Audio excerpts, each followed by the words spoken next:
Hi, everyone, and welcome back to the Nick Halaris Show. Our guest this week is Anand Sanwal, co-founder of CB Insights, an AI and data company in New York, and the co-founder of the Formidable Fellowship. Anand, welcome to the show. Hey, Nick. Thanks for having me. Yeah, I appreciate you accepting an invitation, cold invitation over Twitter to do this episode. I've been following, came across your thinking and your work online. I've been following you for a while, and just excited to dig into this to a couple different topics with you today. Cool. No, I mean, I love talking education and entrepreneurship. So yeah, you had me when you reached out and said you wanted to jam on those. So yeah, let's go. Thanks, man. I figured one thing I forgot to mention too is you're working on building a network of national network of schools of entrepreneurship. Um, just wanted to tie that loose end before we continue. We can talk about that later. But I figured the perfect place to start this conversation is actually what drew me to you. Was I've discovered somehow, I don't even know how the algorithm brought me to this, but you're working on something that sounds really, sort of near and dear to my heart, called the Formidable Fellowship. So tell me about that. What's going on with that venture? Yeah. So I started this with a dear friend of mine in October of just last year. It's a nonprofit, and it's pretty simple. We give $1,000 grants. We give $1,000 grants to middle and high school entrepreneurs. It's not debt. It's not equity. We call it inspiration capital. The requirements are pretty loose. You have to have a business, and it needs to be generating revenue, and you need to be in the US, and you need to be a middle or high schooler. So that's really it. And so we started in October. My co-founder Raj and I put in, $250K each, and we reached out to some, folks in our network. And so some amazing folks like Dharmesh Shah, the co-founder of HubSpot, a guy named Sean Griffey, who sold a company called Industry Dive for a boatload of money to Informa, John Yednak, a bunch of just awesome founders who just love the idea of having like the next generation of young builders come up, contributed as well. So we're kind of up to, I think, probably about $750,000 in sort of grant money now available. We've given out $35,000 in grants so far, so 35 grants to students, I think, as young as 10 all the way up to seniors in high school. That's incredible. And how many people have applied? So if you've given 35, it's only been what? It's only been about 6 months. 6 months. How many people have applied? Yeah, I'm curious. We've probably had about, I'd say, just like north of 350 folks apply. I'd say like every one, some of them are international, so they're kind of quick. We just say, hey, listen, like we're sort of supporting young American entrepreneurs. So those are easy. A lot of them we say, hey, listen, the business is too young or it's pre-revenue. Come back to us when you have some revenue, and like we try to encourage them. And it's been nice to actually see some of them come back in sort of subsequent times and apply. It's been great. The feedback we've gotten. We reached out to kind of every entrepreneurship teacher in the US that we could get our hands on in terms of an email address. We reached out to guidance counselors. So it's been pretty organic. And then, kind of obviously like opportunities to speak with great folks like you helps us as well. I think we're off to a good start. And what's the vision? Like, how big do you want this to be? Like, how big do you think it could be? I don't know. I mean, it's a really interesting question. I have no sense for how many young entrepreneurs there are in this country. I know that there could be an absolute metric ton of them, right? And so part of the goal of this is, can we shine a light on these young, amazing entrepreneurs and actually inspire other folks, to do this as well, right? And that's been one of the coolest things. I've gotten DMs from parents who've said, hey, like my son or daughter found out about this, and now like all weekend with their friends, they've been scheming about what business they can start because they want $1,000 grant. So I think that that kind of collateral impact is really, really cool. I think like the big thing here is there's all these really lazy narratives in like the news, especially, right? That are like Gen Z is, or Gen, what it was, is Gen Z the youngest right now? Or Gen Alpha maybe, like it's all these tropes about them being lazy or kind of clueless, right? I saw one this week about like, they have telephobia, right? And it's like they're afraid of the telephone.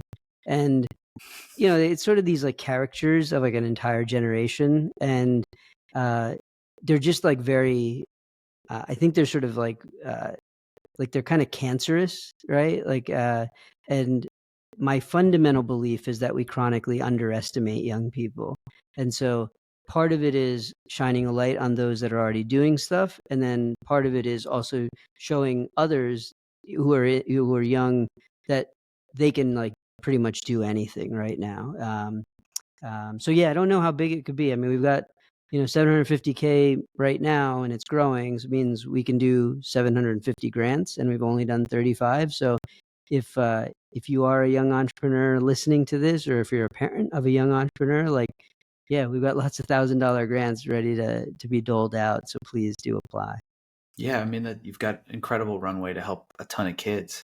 Yeah, And absolutely. I'm just optimistic just based on my read on the zeitgeist. I have a 9.5-year-old and a 7-year-old. Yeah.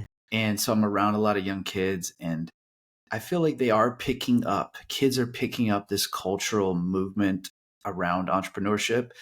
But, up until groups like you all forming the Formidable Fellowship, it's been sort of like in a one-track way. Like everybody in the 9 and 10-year-old age, for example, knows that you can get rich by becoming a YouTube star. Yeah. And so they watch these videos, they hear about Mr. Beast, they pick this stuff up. And so I hear that all the time, like, oh, can I start a YouTube channel? Yeah. And what I'm excited about is with the Formidable Fellowship is like maybe they'll think of something else, because the YouTube path is just one of many, many paths to entrepreneurship that a young person could take. Yeah, I think it's a really interesting point. I just wrote this essay about this exact topic, I think last week. Because this like survey came out last year, and or maybe 2 years ago, and they asked young people, "What do you want to be?" And influencer, YouTuber was number one, right? And then like, all us older heads are like, "Oh my God!" Like the youth are, like in my day, everybody wanted to be an astronaut, right? And like, I think it's actually amazing they want to be YouTubers, right? Like, I think we're in a world now where it's proof over permission. And so you now have the tools and the ability to, if you want to grind and create something, you can go ahead and do that. And when you do that, you're learning marketing, you're learning technology, you're learning messaging, you're learning writing. So, I'd actually like, and I actually tell my kids, I'm like, listen, you can be on YouTube as much as you want if you're creating. I'd prefer you do that to consuming, right? And so I actually think this next generation is going to be the most entrepreneurial ever, because they have these amazing tools at their disposal, right? I think when I talk to grantees of the fellowship, and I'm like, "Oh, where'd you learn this?" Like they'll say like, "Oh yeah, I'm doing Nextdoor ads, and I built my website on WordPress." And I'm like, "Okay, is school teaching you this?" And the universal answer is YouTube University, right? So they're all learning it on YouTube, and then they've got Shopify, and they've got WooCommerce, and they've got like just these amazing tools that make it incredibly easy. So yeah, I think they're going to be like remarkably entrepreneurial. So I just like all of the sort of lazy tropes about them being, whatever, something less than amazing, I think are just wrong. And then I think like they're also going to be entrepreneurial because they're seeing probably their parents go through this shift economically, which is like, the safety net of employment and all that stuff that maybe, especially previous generations to ours held on to. Like that dream is like dying and or dead, right? And so like you need to have agency and go get it for yourself.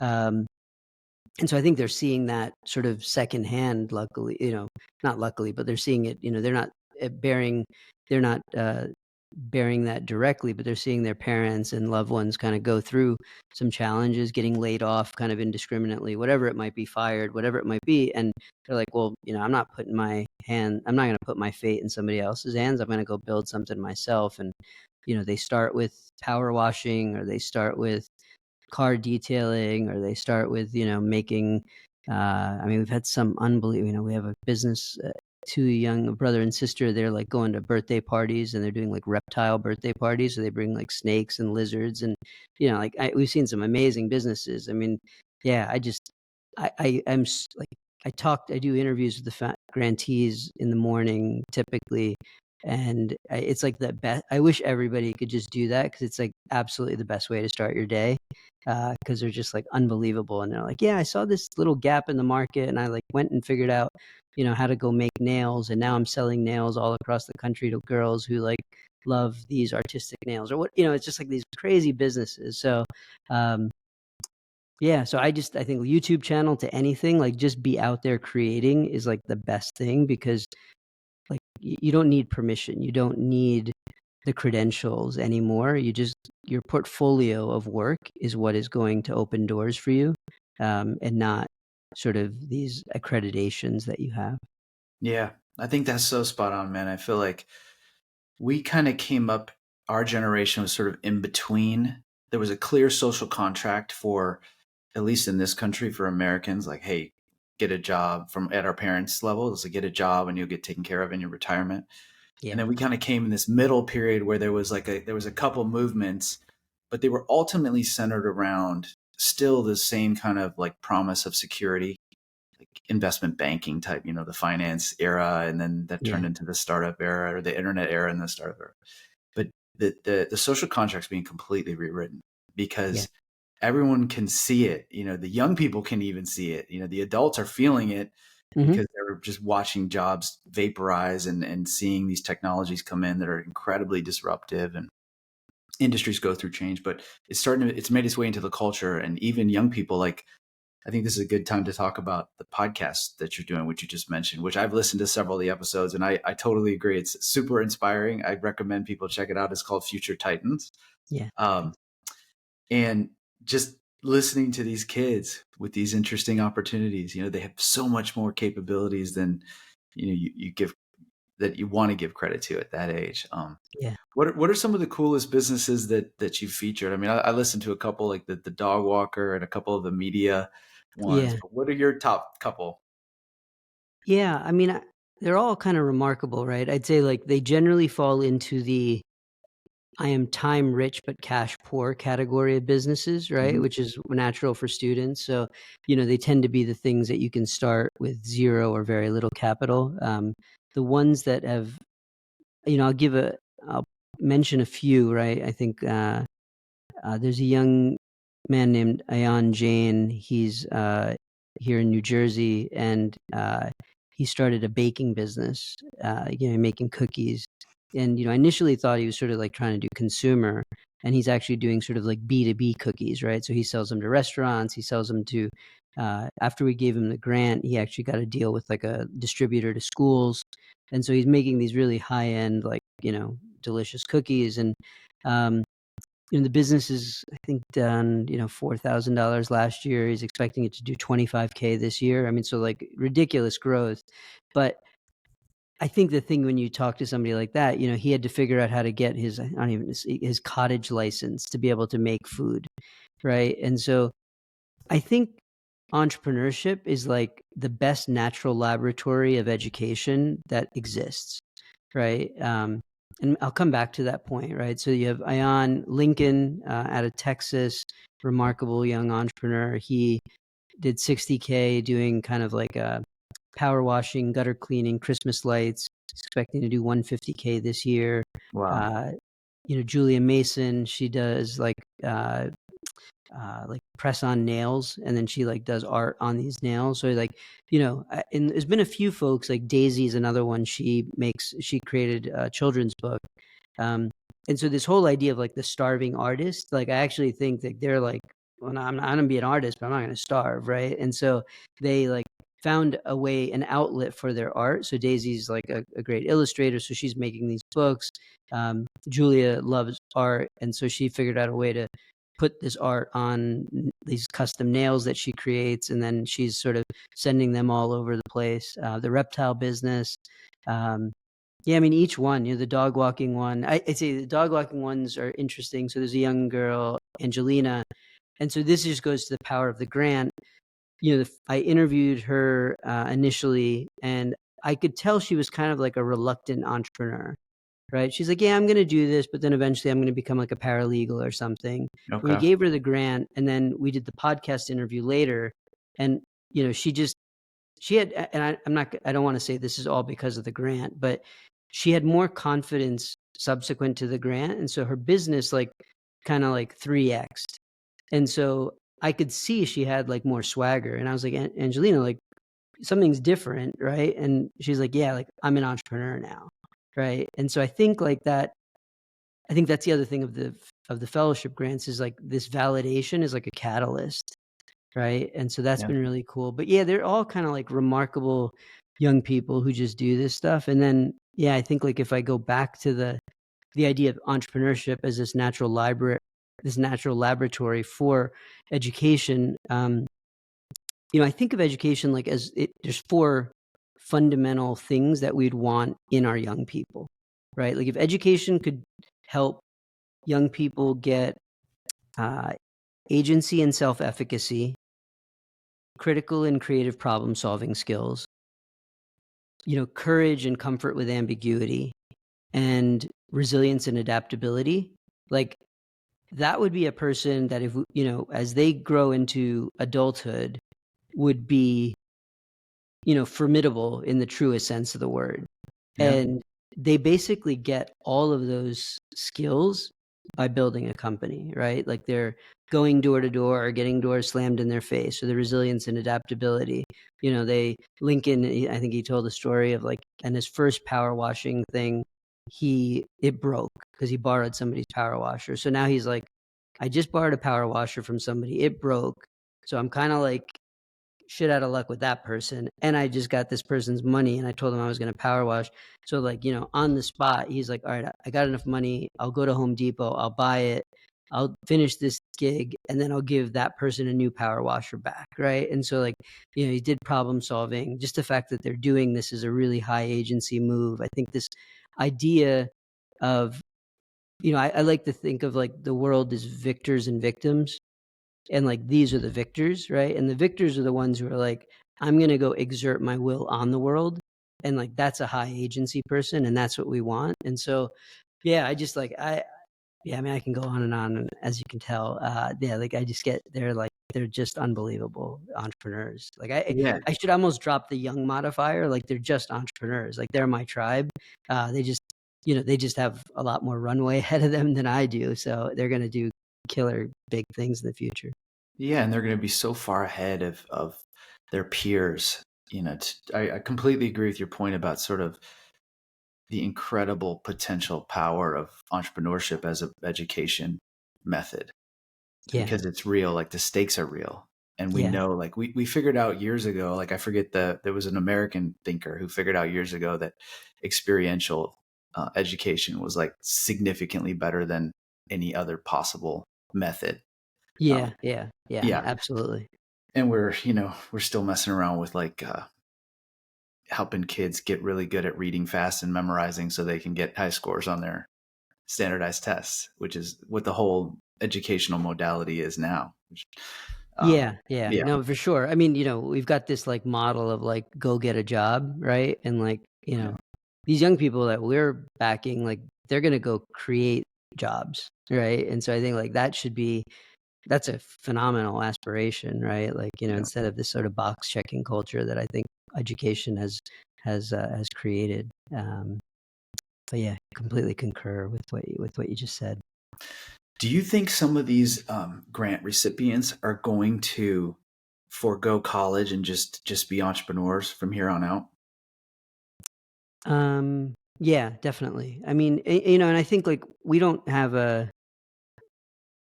sort of an ideology there, right? And Hmm. so I think like that's a very individual, personal decision, and there's a lot of it's fun to go get effed up and have fun in college. So there's a lot of benefits to that too, but I do think a lot of them are like thinking about it, right? There is an immense amount of societal pressure to go to college, and so I think some of them, like, and I've become, I want to help them as much as possible, right? So like give them my mobile and they'll text me. And some of them are like, hey, I'm thinking of taking a gap year. Like, I want to talk to my parents about it, and I'm like, they want like sort of what should I say? And so I'm like, okay, maybe we can workshop this a bit. So, there is a lot of like societal parental pressure for those that want to take, a gap year is probably the better way to go, right? Because it's a little less, at least for parents, it feels a little less final than I'm not going to college. And then some aren't going to college. They just, they're, they weren't built for the conformity and compliance of school, but they're remarkable young people. So they might not have had the grades on sort of the traditional metrics of success, but I'd still bet on them all day long versus the straight A kid. Yeah. I feel like some smart people started figuring this out. Like, I forget when Peter Thiel started this, but Peter Thiel, famous tech investor, started trying to get like his approach was different than the Formidable Fellowship, because he was basically trying to get like geniuses who had like real technological sort of advantage or scientific advantage to forego, really what probably for those people was definitely a waste of time, right? Like if you're like inventing like new science or something at 15, like you definitely shouldn't be going to college. Like you should be doing something else. Yeah.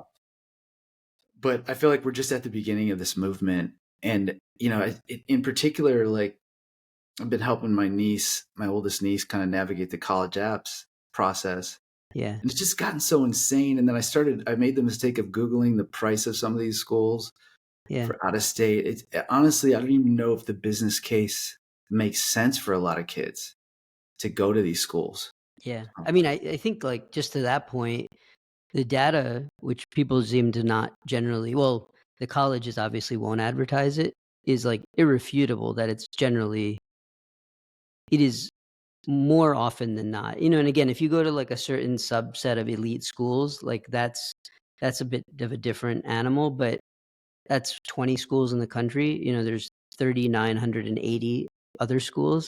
55% of young people graduating from college end up being underemployed 5 to 10 years after graduation. And underemployed means they're in a job that does not require a college degree, right? So now what that means, the math on that is I just went for 4 years.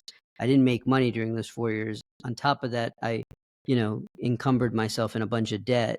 And now I'm in a job that didn't even require this degree, right? And so I think there's a lot of systemic reasons for that, on student debt and other things. And then, I mean, I think like the statistics, so more than 1 out of 2 are underemployed, right? And then, they're like, and then for those that are even employed, maybe in a profession that requires the college degree, you could argue, I certainly want my doctor to have gone to college, right? But you could argue, like a lot of white collar jobs, like the college degree was just like somebody in HR said it's a requirement, but you don't, to do really good Google ads as a in marketing, I'm not sure you need to have gone and gotten a marketing degree, right? You could have probably gone to like a boot camp or just built a company and figured it out. And so I think I'm seeing more and more companies remove that college requirement. So, it's changing pretty rapidly, but, inertia is a powerful thing, and, people don't necessarily change their views on these things overnight, but I think it is happening for sure. Yeah. And to your point that you made earlier, there is quite a bit of sort of social pressure around, even though the economy is adjusting and companies are like looking around and saying, okay, maybe we don't need it. There's still that social pressure. Like it was considered like the guarantee of your income by the previous 2 generations. Like, hey, all you got to do is get a college degree. And so kids do feel the pressure. Like I actually met a kid who became a Teal fellow actually probably a decade ago. And his father was a super successful person and was like absolutely convinced that he should go to college. And this is a kid who like had literally invented new science on like lights and stuff. Yeah. And I was like, I don't know, man. I think he does it. Stanford's great. Like there's no better school probably for him to go to, but does he really need to go? He says he can't, professors can't teach him anything. It's it's like a multivariable challenge, right? You got a lot of parental identity is also wrapped up in this. Yeah. right? Hey, oh, your son or daughter is not going to college. Like that is, we feel like that's some reflection on us, and that people are going to judge us for that. I think the reality is people don't really care about us as much as we care about ourselves. I talked to an awesome entrepreneur yesterday. Uh, I won't name him, but he started a company in the excavation sort of space at 16, didn't go to college, now is like doing like 30 million. He's like 22, 23 years old, and absolutely killing it. And he still felt like, people would look down. People still feel like, oh, you're in this like, you're in this like trades business, Mm. and like, you didn't get a college degree. And it's like, by every account, he's increasing the GDP of his community through employment. He's built a really successful business. He's learned all sorts. We were talking about cost accounting and stuff, and I'm like, he's just picked it all up, right? And like, he's a student still. He just doesn't have this piece of paper that people put like an inordinate amount of value on still. So, but I think it's changing pretty rapidly right now. So I'm excited to see people's perspectives change, and maybe it's just everybody sort of seeing the in debt, young people being over indebted and under educated, and so they're kind of fed up. Yeah, I think they are fed up, and I think the sort of like hidden promise behind the social contract it's been questioned, and not no one believes it, and these young people don't even believe it. I feel like more and more people, if you interviewed young people about like what they thought about their prospects, it'd be pretty negative, Mm-hmm. and especially as compared to sort of previous generations, our Yeah, generation, our parents' generation. yeah, Do you have for these grantees or for the fellowship in general? Do you have plans to do add-on? Like you mentioned that you're sort of personally helping these young people. yeah. Are there thoughts to do more than just a grant? Um, I'd say like right now, candidly, it's like we're figuring out what that looks like, right? I'd say like there's what's been good by going through these first 35 grants is we see very clear areas where they have consistent pain points, right? And that tends to be around customer acquisition and website, right? Okay. And Yep. so I think a lot of it is like we're trying to figure out, where they actually needed help, so that way we can build things or partner with folks to help them do those things. Um, right now, it's been mostly about introducing them to mentors that could be helpful. And so, like Lincoln, for instance, I introduced him to Brian Scudamore, who started 1-800-GOT-JUNK. Um, and so, we're introducing them to awesome, mentors and folks that like reach out and who are just like want to help. And then I'd say the other big thing has been in introducing the grantees to each other. Right. So one of the things that's really interesting here that we learned is they're generally like the only student at their school doing something like this. Right. And so they like don't have a peer group that's like, young hustlers just doing stuff. And so they'll meet, people from other parts of the country, but who might even be doing, different types of businesses. But I can put them together. Nick on the team can say, hey, listen, we know you need to build a website. This person built a killer website and you're really good at ads, but this person wants to get good at ads. Like, why don't you guys get together and just start chatting? And like, well, now we're seeing that we just get sort of secondhand feedback. Like, oh yeah, I had a really good conversation with Tommy about whatever.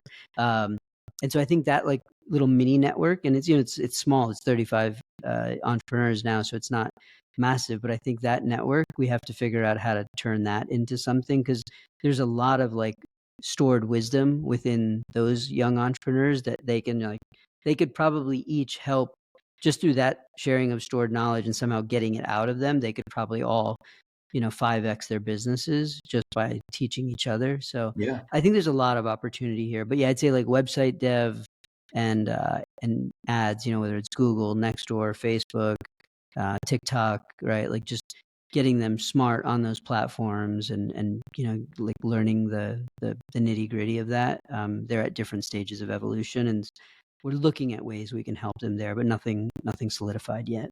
Yeah. But I think that's super exciting because like imagine you had a couple hundred of these grantees. Like that's an incredible network because everyone's going to be there's going to be so many people that can help each other, because everyone's going to start different types of businesses, and these Yeah. kids, these young people are going to need peers, right? If they're Yeah, friends. they're going to need peers. I Yeah. think the other thing is like I don't expect, Tommy's another one of the great entrepreneurs he's doing car detailing. Like, Tommy might start the biggest car detailing company in New Jersey, or like a lot of entrepreneurs. And actually, Tommy started drop shipping where he learned how to do a website. The drop shipping actually failed. And then he used the website development to build a killer website for, Tommy's car detailing.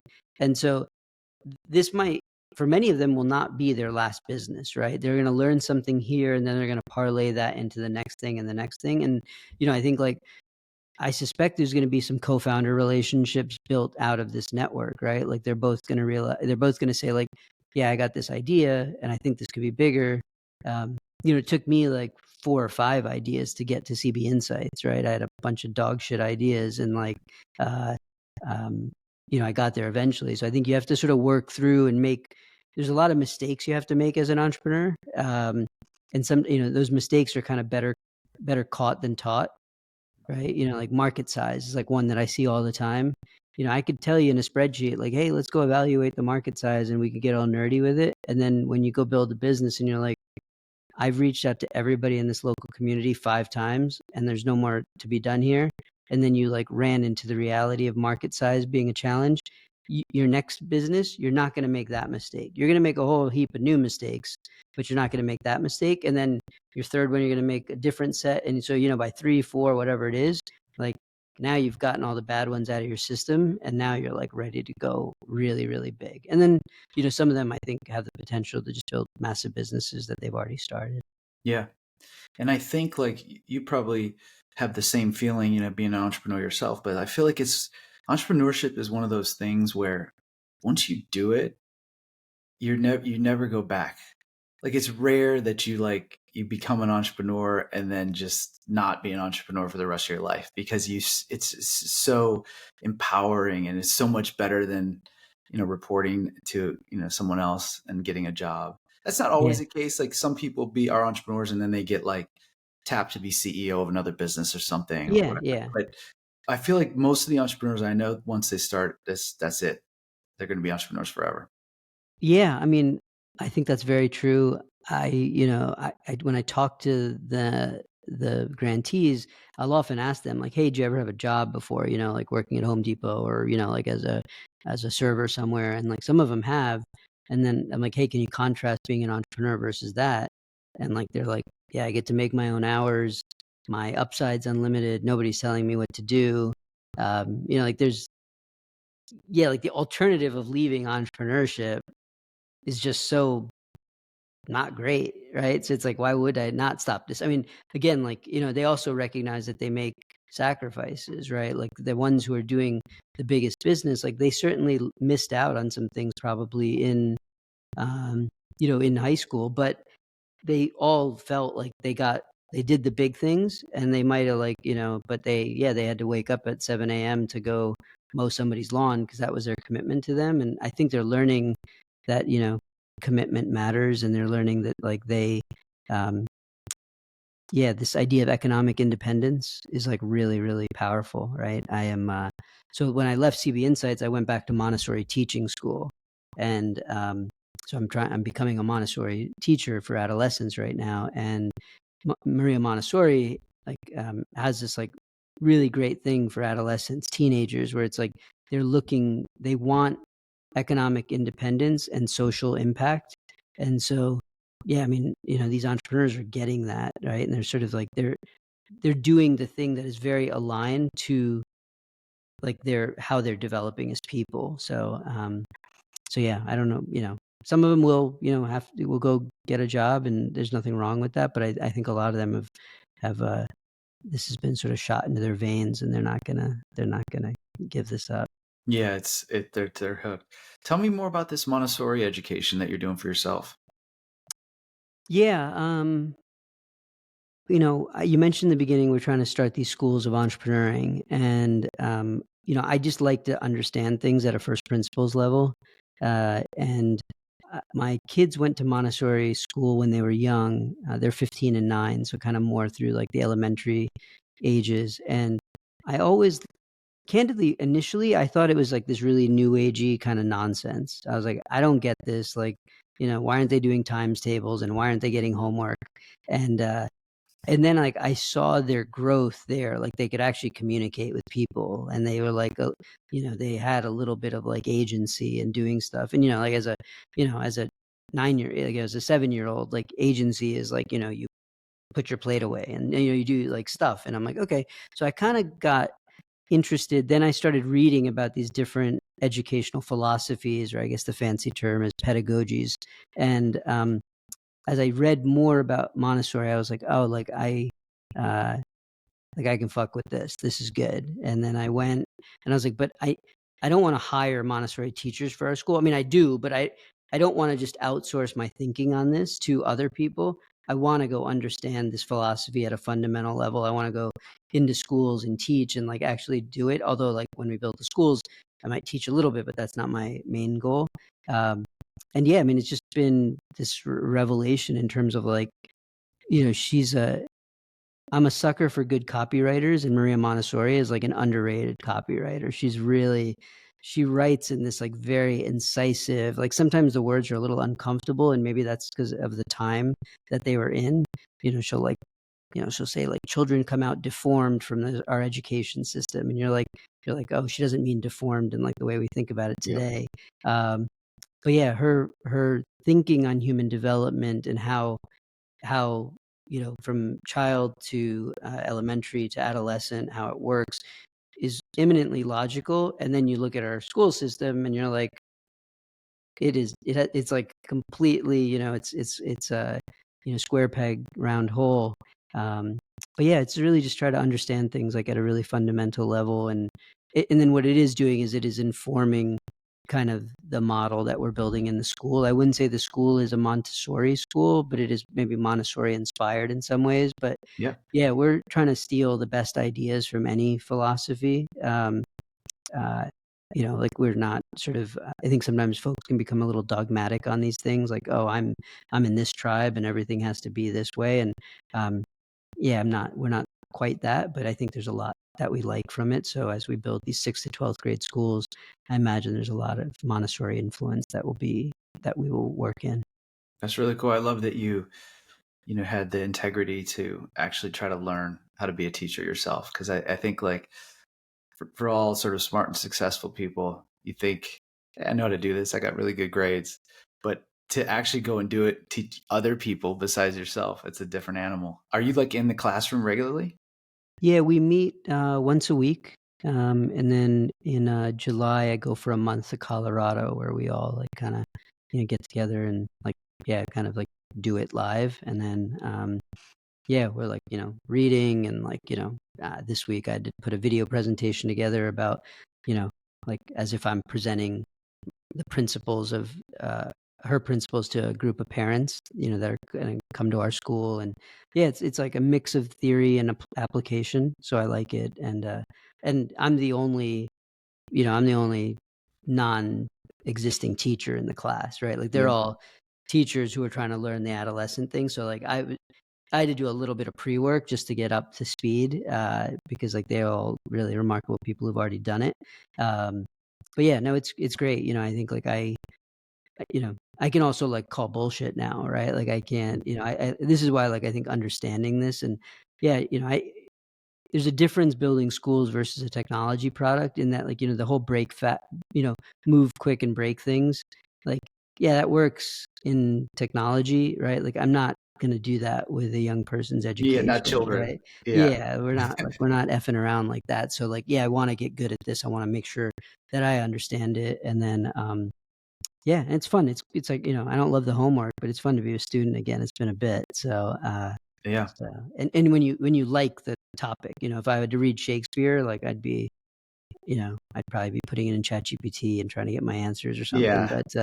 But yeah, it's something I like, so it's cool. But yeah, it sounds like you've got like the passion for this. Where did Yeah. that come from? Like obviously you've been thinking about this for a long time, but where did it come from?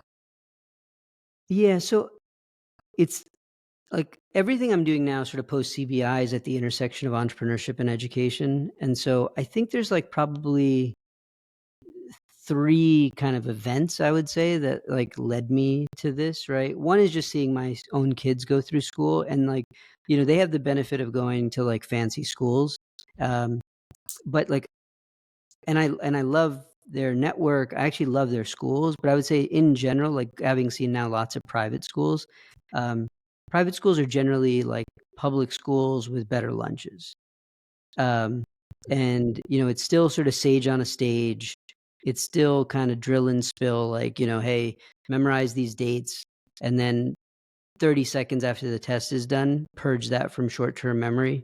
Um, and so you're not actually learning. And then there's a lot of box checking, right? Because it's all about getting into college. So that was one thing I was sort of, I don't love that. And I've talked to lots of parents as part of this sort of research I'm doing, and I hear that from a fair number. I think like what I call the Upper East Side of Manhattan parent definitely doesn't like my ideas, because they like want their child to go to a fancy prep school and then go to Harvard and then become a hedge fund person. So it's not for everybody. So that was one. The second was more on the entrepreneurship side. So my parents immigrated here and I was born here, and my dad worked for this like French chemical company. And, it was like, he just hit a ceiling, and he's like, hey, I can't get higher here unless I'm French. Right. Um, and so he was like, but he found this product like in their portfolio that he was like, yeah, I think this is like not done as well as it could be. And he's like, I'm going to go start a chemical manufacturing business. Right. And like, we didn't have like the money to do that. Right. And like, I think that is like a profoundly American thing. Like nowhere else in the world is somebody going to be like, yeah, I think I can go start a chemical manufacturing business to compete with a like conglomerate chemical company.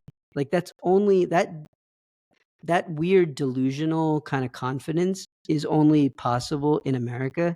And so I think my dad got that, just by immigrating here and then seeing how it's done. So that's why I'm sort of like so keen on entrepreneurship, right? Because that like, and then so that led to a business he built, and then in 2017 he suddenly passed away, and that business was in India. And so like I had to go. Well, I didn't have to go, but I chose, to sort of honor my mom and my dad and what they'd built. I said, hey, like I'm going to run CBI and I'm going to run this business and I'm going to figure out what the hell to do with it. And so for a hot minute, I was like, oh, like we'll have a chemical business and a tech business, and we're going to start like this conglomerate. And then my kids are getting older, and I'm like, I think I was 8 weeks here, 2 weeks in India, 8 weeks here, 2 weeks in India. And I'm like, this is not sustainable. And so like, figured out how to get that business growing, even though I didn't really know the industry at all. Sold it. And the biggest thing there was, so the day we sold it, I was meeting with like people at the factory, and I was working alongside them, so it wasn't like I didn't know them. And I'm sort of afterwards getting to meet their families, and these folks were, prior to my dad's business being there, were effectively subsistence farmers in this part of India. Now they came in, became like factory. They might have been leads or whatever, like operators in the business, and their sons and daughters became CPAs and engineers. And so like literally within 1.5 generations, the trajectory of many of those families was totally changed. And like that was changed because of education, but also because of capitalism at its core. So I'm just like a fundamental bull on both of those things being transformative. And so I'd say those are like kind of the 3 kind of events, maybe, as I look back, that like are like, okay, like there's a lot of goodness that can come from these things. And then like the idea of building a system to maximize human potential is like a really interesting, that seems like a big problem worth solving. So and like CBI had grown to a point where I didn't feel candidly like I was the right CEO for it anymore. It got too big, and so I was like, okay, let me, maybe this is time for the next season to start. And then I could go start another SaaS or data business, but maybe we can build something that will generate $1 million amazing companies. And so that's sort of the goal now. Yeah. I love your vision. I feel drawn to all those components of it. You know, I was one of these kids who was like really good at school, and so I know I know how to basically play the establishment game. Yeah. But what really changed my life was becoming an entrepreneur, because Yeah. you learn so much, you grow, and quite frankly, you put yourself on a different track in this country, and in all countries really. Like there's a difference between an ownership position and a non-ownership position, and in Yeah. capitalism, it's like fundamental.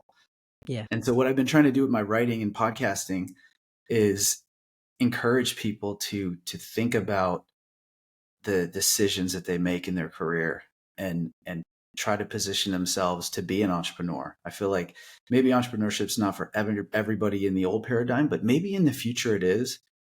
And I'm fully aligned with this education mission. I feel like in the old industrial model of education was a moment in time. It was like a thing you do once. Yeah.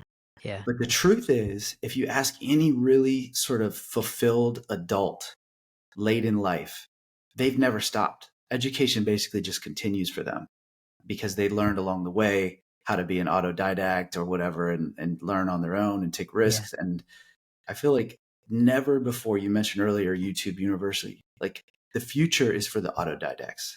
Like Yeah. you can learn anything at any time, as if you develop the habits of a self-learner. Like holy cow, your career and your life is going to go in so many cool directions. You can't even predict it, just because it's good. You're going to change, like you changed Yeah. in your career several times, in pretty fundamental ways. You know, be in finance, and then creating this data startup, and now, you know, focus on entrepreneurship. It's super inspiring. Yeah, and I appreciate that. Yeah, I think like, yeah, there's just so much information available now. And so I think like if you are, I think it like goes back to your earlier comment, like, but it is also very easy to fall into being a consumer of information just relentlessly. And so finding ways to use that information to create, I think is really great. The other kind of thing that happened to me along the way was, I was like a good student in high school and middle school, and then I got into Penn, and it's like, oh shit, everybody here was that guy, right? And like, I'm not good here, right? And so I went from like an A student to like a barely C student, but then I started throwing parties, and I started making money throwing parties, and then like I'd get promoters at other universities to sell tickets, and so now we're throwing parties like up and down sort of the Northeast, and I'm making like good money, and like, it's a great way to meet girls and all this stuff, right? And so I kind of like, I sort of, not by choice, got off the ladder because I just couldn't hang with like the people at Penn, like Yep. intellectually, right? And so like I got to the get into good school part, but then after that, it was like, oh, do really well in these classes, so you get the offer at, Goldman this summer, so that you get and I'm like, I'm not even getting like, they're not even going to let me like sweep the floors at Goldman, Yeah. right? So, Yeah. so I got to go do something else. And then, I was just like, I like this entrepreneurship thing is amazing, right? And so I think much to my parents' chagrin, like, I mean, they were like, why are we sending you here? Like, we're going to take you out of the school. And they, thankfully, like, just let me be a knucklehead for a bunch of years. And, but yeah, like, it's another area where I got hooked. But I think like, yeah, and then then you just learn on your own a lot, and I think like that's Yeah. this autodidact thing is really powerful and more accessible than ever before. This is kind of like a full circle moment, because you did your own Formidable Fellowship with this nightclub business. Yeah, I guess so. I guess so. Yeah. I was supporting my, it was like I sort of was like, Penn it's much more expensive now, and I think I had student loans back in the day too, but yeah, I was like, all right, if my parents yank me out of here, maybe I can like make enough money throwing these parties to like actually, pay the tuition here, just not because I'm learning a lot, but because I'm having a lot of fun and I'm Yeah. making some money. So yeah, no, it's entrepreneurship is an amazing unlock, right? And I think like what it can do, not just for the individual entrepreneur, but for the communities that they're in, right? And I saw that with my father's business. I saw that with, and continue to see that with CB Insights, like just the employment and growth and other things that it can do and problems we can solve. It's really cool. So yeah, I'm a fan through and through of that entrepreneurship and capitalism for sure. Yeah, man, I really love what you're doing. And for the audience, like we're just scratching the surface. Like there's like a whole story. Obviously, there's a whole story around the nightclub business or the party business. And then CB Insights, which is a really an incredible business, and we don't have time to get into it, but maybe a future podcast. And then we got to follow up on the work you're doing on entrepreneurship as you develop this next round. I'd love to sit with you again. This has been a really fun conversation, Anand. Thanks for being here. Thanks, Nick. This is great. Perfect, man.